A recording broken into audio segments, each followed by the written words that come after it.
Vosotros que me escucháis, amad a vuestros enemigos, haced el bien a los que os odian, bendecid a los que os maldicen, rogad por los que os tratan mal. A quien te pegue en una mejilla, preséntale también la otra. A quien te quite el manto, no le niegues la túnica. Da a todo el que te pida, y a quien tome lo tuyo, no se lo reclames. Haced con los demás lo que queréis que los hombres hagan con vosotros. Si amáis a aquellos que os aman, ¿qué mérito tenéis? Porque hasta los pecadores aman a aquellos que los aman. Si hacéis el bien a aquellos que os lo hacen a vosotros, ¿qué mérito tenéis? Eso lo hacen también los pecadores. Y si prestáis a aquellos de quienes esperáis recibir, ¿qué mérito tenéis? También los pecadores prestan a los pecadores para recibir el equivalente. Amad a vuestros enemigos, haced el bien y prestad sin esperar nada en cambio. Entonces vuestra recompensa será grande y seréis hijos del Altísimo, porque Él es bueno con los desagradecidos y los malos. Sed misericordiosos como vuestro Padre es misericordioso. No juzguéis y no seréis juzgados. No condenéis y no seréis condenados. Perdonad y seréis perdonados. Dad y se os dará una buena medida, apretada, sacudida y desbordante, porque la medida con que midáis se usará para vosotros. Palabra del Señor.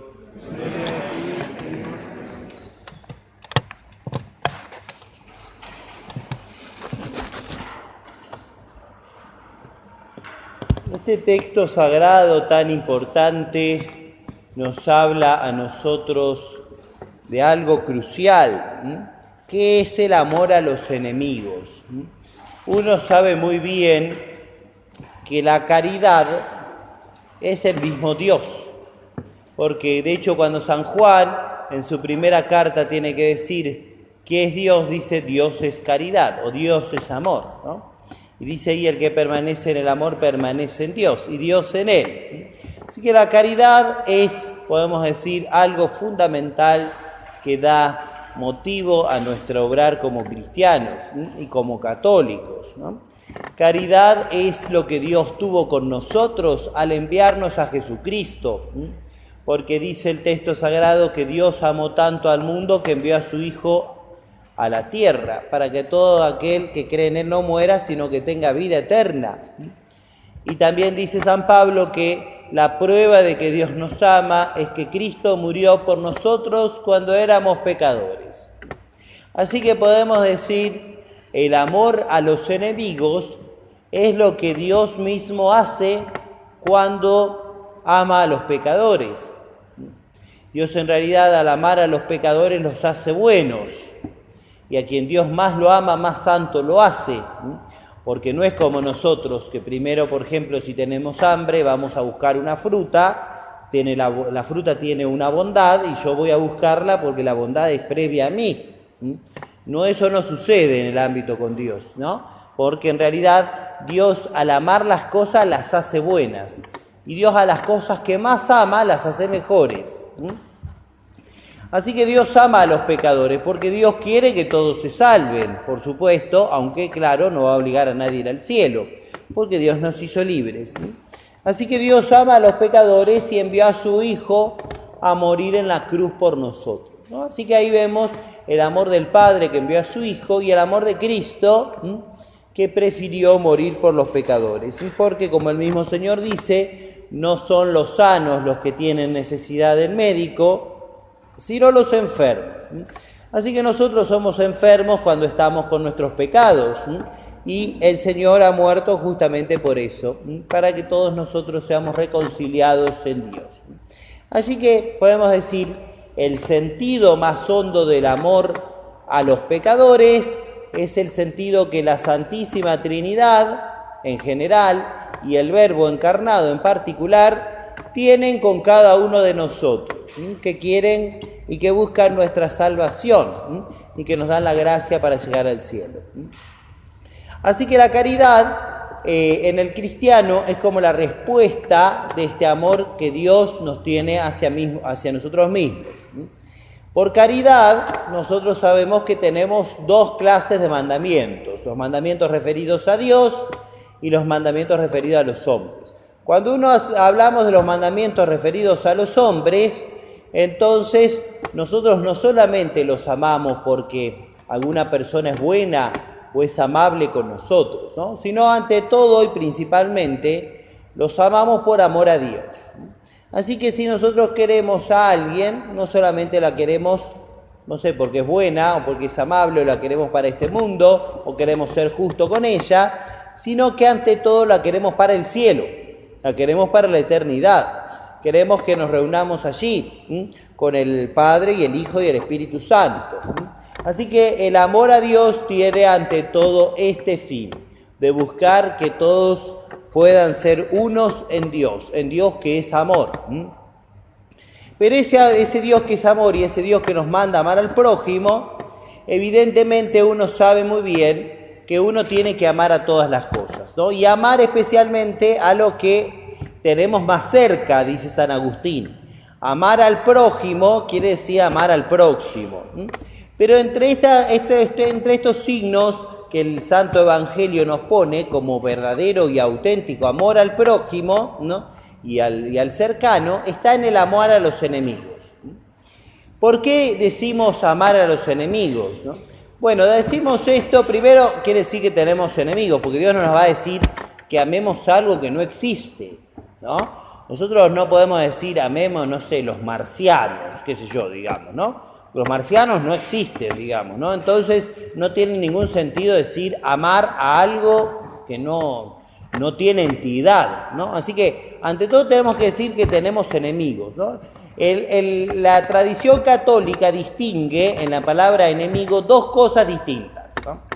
Distingue ante todo una distinción en palabras en latín, ¿no? Una cosa es el inimicus y otra cosa es el hostis. El inimicus es una persona que es enemigo mío personal, digamos, no sé, porque una vez me entendió mal o una vez yo tuve una falta de caridad con él, ¿no? Y entonces una persona que me devuelve lo mismo o lo que sea, ¿no? Entonces es una persona que tiene una relación personal conmigo que no está bien, digamos, ¿no? O yo con ella, porque puede ser, ¿no? Y otra cosa distinta es un hostis. Un hostis es un enemigo público. Un enemigo público y del cual uno como cristiano tiene que justamente, podemos decir, prevenirse, ¿no? Como si uno, por ejemplo, dijera, no sé, un soldado inglés, que puede ser una excelente persona, un soldado inglés, claro que sí, ¿no? Hay soldados ingleses que son católicos, puede ser buena persona, pero el soldado inglés representó, especialmente, por ejemplo, la Guerra de Malvinas, en el año 82, representó unos intereses foráneos y unos intereses contrarios a nuestra patria. Entonces, evidentemente, ese soldado inglés era un hostis, es decir, un enemigo público de la patria. No es que yo tuviera un problema personal con ese soldado, sino que evidentemente representaba a algo contra nuestra nación, ¿no? Entonces, ese es un hostis, ¿no? La Iglesia nos manda a amar a los inimicus. Y a los hostis hay que prevenirse de ellos. Esa es la primera gran distinción que uno puede hacer, ¿no?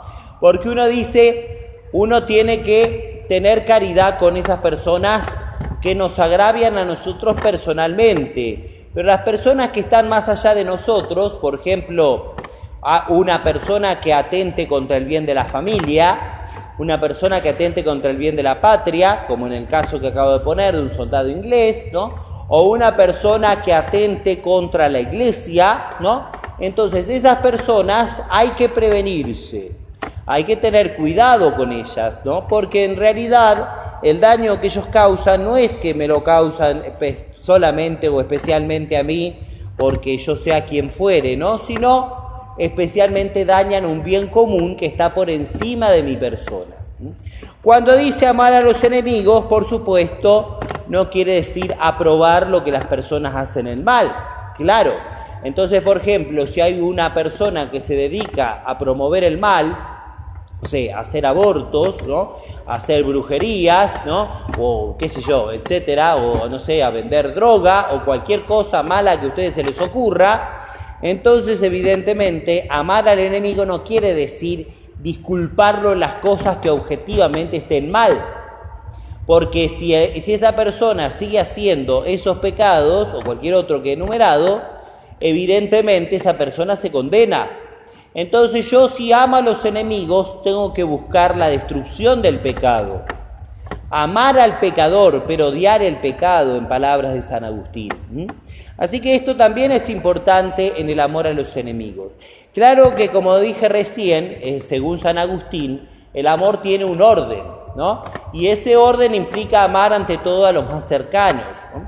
Cuando la Iglesia nos dice amar a los enemigos, quiere decir que uno especialmente tiene que, en ellos se manifiesta un amor en ese sentido más puro. Porque si uno ama a los enemigos, no los puede amar por un motivo nada más que carnal, por un motivo nada más que de amistad, por un motivo nada más que de familiaridad humana. Cuando uno ama a los enemigos, la única razón de amarlos es porque Dios los ama, ¿no? Porque amo a mi mamá, porque a lo mejor mi mamá es buena conmigo. Entonces en ese amor puede que sea solamente un amor natural y no un amor sobrenatural. En cambio, si yo amo a alguien que me persigue, a alguien que es malo conmigo, a alguien que tiene, que me critica, que me calumnia, que me envidia, ¿no? A alguien que me detesta, a alguien que lo que fuere, que me causa un daño, entonces en realidad el amor ese es más puro, ¿no? Es un amor que solamente puede venir de lo alto, porque naturalmente no hay ninguna relación de amistad, digamos, o de mutua benevolencia, que yo lo ayudo a él y esa persona me ayuda a mí. No existe eso, digamos, ¿no? Así que por esta razón el Señor pone como ejemplo auténtico de caridad el amor a los enemigos, aunque en realidad evidentemente uno puede amar al prójimo con un amor muy puro, ¿no? Y por un amor de Dios, un amor sobrenatural, ¿no? Y eso es lo que hay que hacer. Así que en realidad cuando el texto sagrado nos habla del amor a los enemigos, ante todo tenemos que ver esto en nuestro Señor Jesucristo, porque es Cristo el Señor el que amó a los enemigos. Cristo cuando murió dijo: Padre, perdónalos porque no saben lo que hacen. Y evidentemente los judíos sí sabían lo que hacían, ¿no? Sabían que mataban a nuestro Señor. Quizás los que no sabían lo que hacían pueden ser los soldados, que simplemente eran mandados y que quizás nunca habían visto a Cristo, o que algunos quizás estaban exacerbados por el alcohol o lo que fuere. Pero el Señor rezó por todos y el Señor quiso la conversión de todas esas almas, ¿no? Así que ante todo vemos en Cristo el amor a los enemigos. Vemos en nuestro Señor el amor a los enemigos en Judas, porque cuando Judas lo besó en el huerto de los olivos, Cristo le dijo: amigo, con un beso entregas al Hijo del Hombre.